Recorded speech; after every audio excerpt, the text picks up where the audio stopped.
Hello বন্ধুরা, আজকে আমি মাথায় করে কি আনলাম? চলো আজ আমি তোমাদের সেটাই বলি। আজকে আমি গিয়েছিলাম দেওয়ান ঠাকুর আনতে।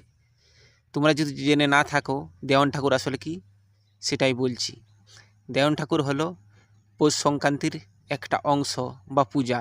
এই পূজা হলো চাষিভুষি মানুষদের ফসল তোলার আনন্দ ও উর্বরতার প্রতীক। মনে করা হয় এই পূজা করলে ফসলের কোনো ক্ষতি হয় না এবং মা লক্ষ্মীর কৃপা সারা বছর থাকে। এই পূজায় যেসব ফুলগুলি লাগে সেটি হলো গাঁদা ফুল, সরষে ফুল আর শিম ফুল। পুজোর জন্য সিঁদুর গোলার জন্য আমি একটা শালপাতা ছিঁড়ে নিচ্ছি, এটিতে তেল মাখিয়ে দেব, তারপর এটিতে সিঁদুর দিয়ে দেব।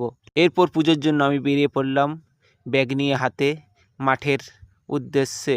মেঠো পথে যেতে যেতে আমি মাঠের জলই গ্লাসে করে তুলে নিলাম পুজোর জন্য।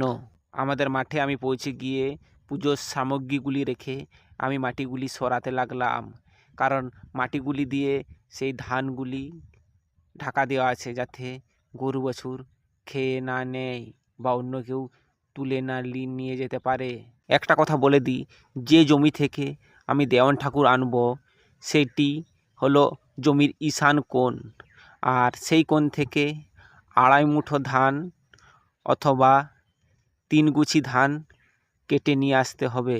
তারপর আমি পুজোতে বসলাম, সিঁদুরগুলি গুলে তারপর আমি ক্যাস্তেতে লাগিয়ে দিলাম। এরপর জলের গ্লাসটিতে আমি সিঁদুর লাগিয়ে দিলাম। তারপর পুজো দিয়ে ধূপ ধরিয়ে মাকে স্মরণ করে প্রণাম করলাম আর মনে মনে বললাম, মা কৃপা করো, দয়া করো, যেন পরের বছর আরও ভালো ফসল হয়।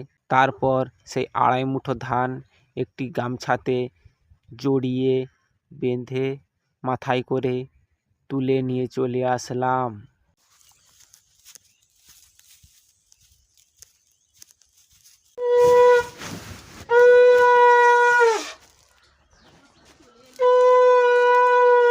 আমি বাড়ি ঢোকার আগের থেকেই জলের ধারা আর শঙ্খধ্বনি দিয়ে বরণ করে মাকে ঘরে তোলা হলো।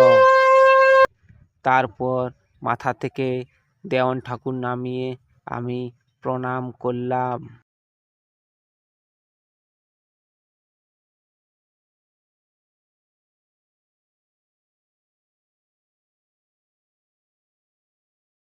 তোমরা কেউ যদি এভাবে এনে থাকো তাহলে অবশ্যই কমেন্টে জানিও, আর তোমাদের ভাষায়